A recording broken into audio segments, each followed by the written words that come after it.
Surat Sumul dairy સુરતની ચલથાણ મુકામે આવેલ સુમુલ ફૂડ ફેક્ટરી એકમને પુરસ્કાર આપવામાં આવશે। સુરતની સુમુલ ચલથાણ એકમને ઉપરાષ્ટ્રપતિના હસ્તે પ્રથમ પુરસ્કાર મળ્યો છે, ત્યારે આવતીકાલે આ પુરસ્કાર આપવામાં આવશે। સુરત સુમુલ ડેરી સુરતની ચલથાણ મુકામે આવેલ સુમુલ ફૂડ ફેક્ટરીને એકમનો પુરસ્કાર મળ્યો છે। તારીખ 14 ડિસેમ્બર 2024ના રોજ વિદ્યા ભવન નવી દિલ્હી ખાતે રાષ્ટ્રીય કક્ષાનો એવોર્ડ આપવામાં આવશે। સુમુલ ડેરીના પ્રમુખ માનસિંહભાઈ કે પટેલ, ઉપપ્રમુખ રાજેશભાઈ કે પાઠક અને મેનેજિંગ ડિરેક્ટર અરુણેશ પુરોહિતને ભારતના ઉપરાષ્ટ્રપતિ જગદીપ ધનખરના હસ્તે એવોર્ડ આપવામાં આવશે। ફૂડ અને પ્રોસેસિંગ માટે પ્રથમ ક્રમાંકે નેશનલ એનર્જી કન્વર્ઝન એવોર્ડ 2024 એનાયત કરવામાં આવશે।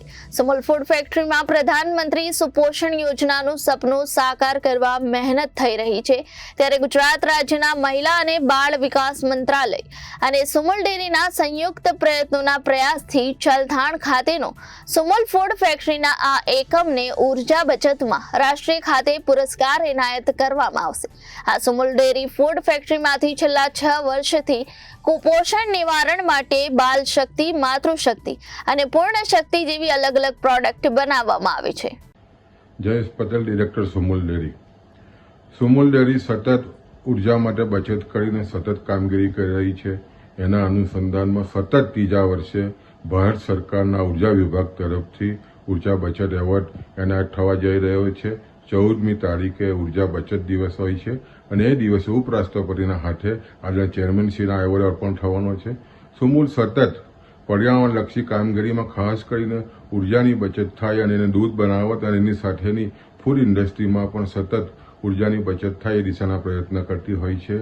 ચલથાણ મુકામના THR પ્લાન્ટમાં સતત નવા ઇનોવેશન કરીને ઉર્જાની બચત થાય એ દિશાના પ્રયત્ન કર્યા। એના અનુસંધાનમાં સમગ્ર ભારત દેશમાં પ્રથમ ક્રમે આવી છે અને ખાસ કરીને જ્યાં THR 5 સમગ્ર 11 જિલ્લાઓના જે કુપોષિત બાળકો અને મહિલાઓ માટેની ફૂડ ઇન્ડસ્ટ્રી માટેની બનાવટો બનાવતા હોય છે અને એમાં સતત ઉર્જાની બચત કરીને ખૂબ જ સારી કામગીરી કર્મચારી મિત્રોએ કરી છે અને એના અનુસંધાનમાં ખૂબ જ 3 વર્ષથી સતત એવોર્ડો આ મળ્યો છે અને કારણે સમગ્ર સુરત જિલ્લા, તાપી જિલ્લા સાથે જોડાયેલા 2.5 લાખ પશુપાલકોમાં ખુશીનું વાતાવરણ છે।